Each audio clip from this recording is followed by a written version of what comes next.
Hi, I'm Gavin.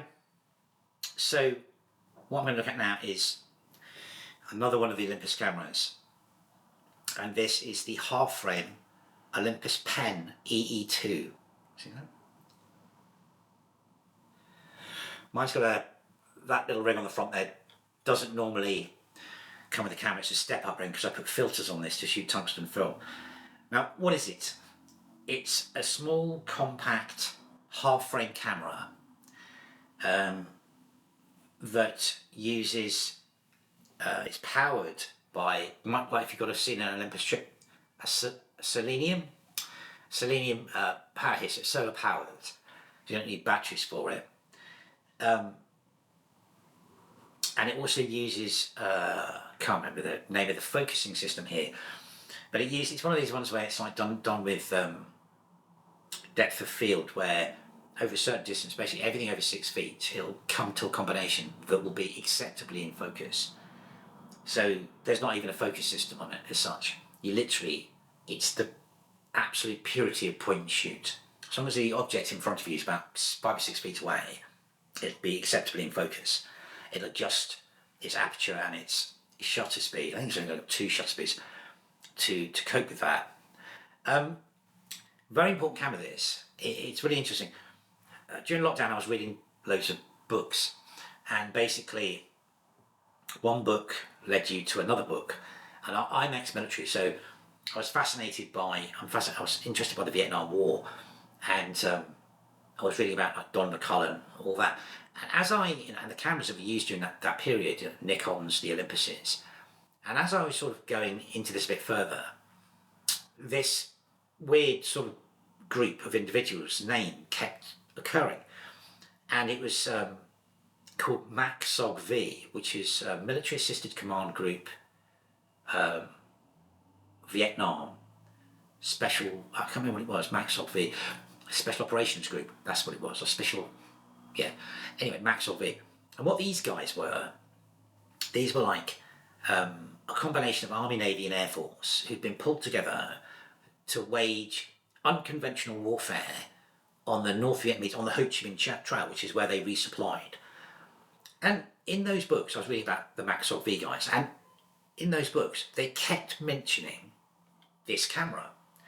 Because whenever we think of the Vietnam War, we think of like Dennis Hopper with all those Nikons draped around his neck and things like that. But that's the war photographers. You don't think about what the troops have got. Now, obviously, if you're going into like a combat situation and you need to do reconnaissance work, the last thing you want to do is take around a gigantic camera. So the MACSOG-V guys are like super special forces characters. I mean, they were only acknowledged to exist like 25 years after that war finished. They were so secret because I can't remember, one of the presidents said there's no combat troops in Laos and all this sort of, but they were. It was these guys. Obviously when you go out on these missions and they want to do reconnaissance missions, you don't want a massive camera with you.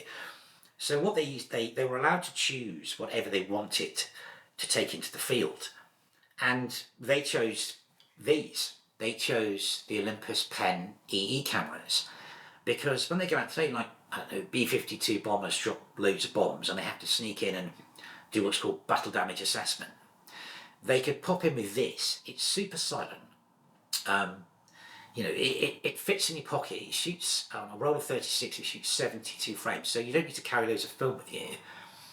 And you can take photographs and bring them back. So if you look at loads of these Vietnam photos, there's loads of half frame photos. But yeah, so this camera, this little camera, this consumer camera, became the mainstay of one of America's most secret military forces in Vietnam.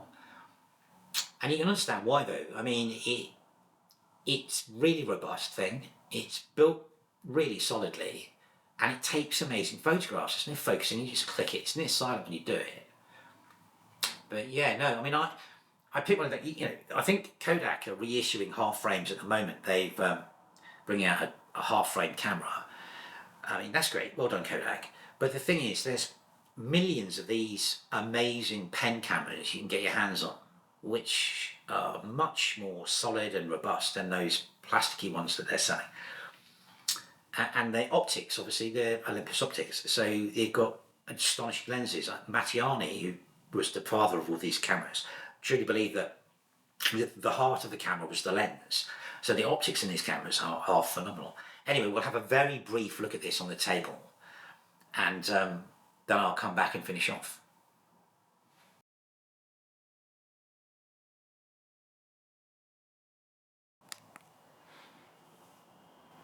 Okay, so this is the Olympus PEN EE2. This isn't going to be a long segment because there's nothing on this thing to look at. Rewind.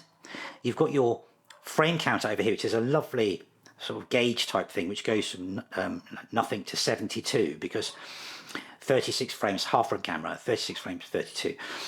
And then on the back, you've got a rewind. It's plastic, but it does the trick. Underneath, you've got a small button here, which gives you the release to rewind. The rewind's over here. So you can rewind your film. And then let's look at the front. There's some kind of flash thing here again, another one of those holes. And then you've got your selenium, I believe it's selenium, power thing here. These are solar powered. And then your lens in the middle.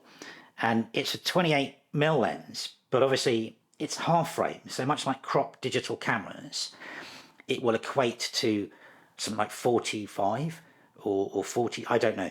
I can't do the maths, but it's half frame. So it's like a digital crop camera. So you're not getting 28mm, you're getting a 40 or a 50 out of it. And I've got a step-up ring on the front here because, as I said, I shoot a lot of tungsten film. So there's an 85B I can just screw over the front of it. You don't need to make any adjustments because you've got a filter on it because it's metering through the lens anyway. That's just the viewfinder. It's quite small, the viewfinder on this. It's not huge, but obviously it's like vertical. It's in Instagram mode. So, as the film, the photographs you take are that way. If you want to take a portrait picture, you have to hold the camera like this and shoot that way. But yeah, the E2, amazing things. They're just so good. And there's the release there, tiny. But you can put this in your jacket pocket and you don't even know you're carrying it around. Anyway, that's a great camera.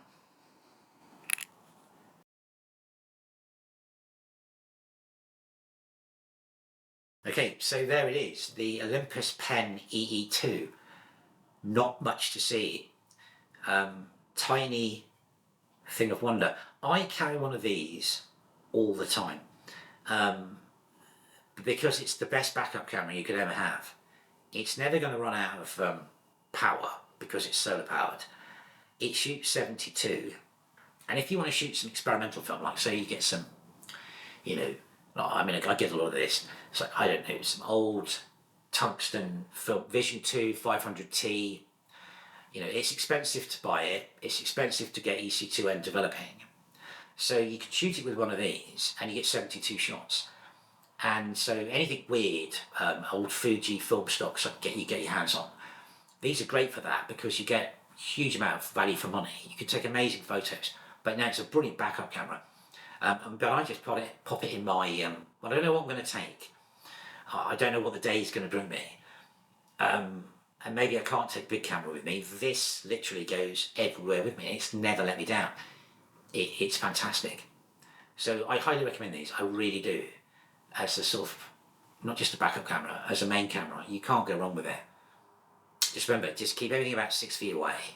Reasonable bit of light. And you're golden. So, okay, that's it. The PEN EE2. There's loads of other derivations of this PEN EE. There's loads. But anyway, okay, thanks for watching.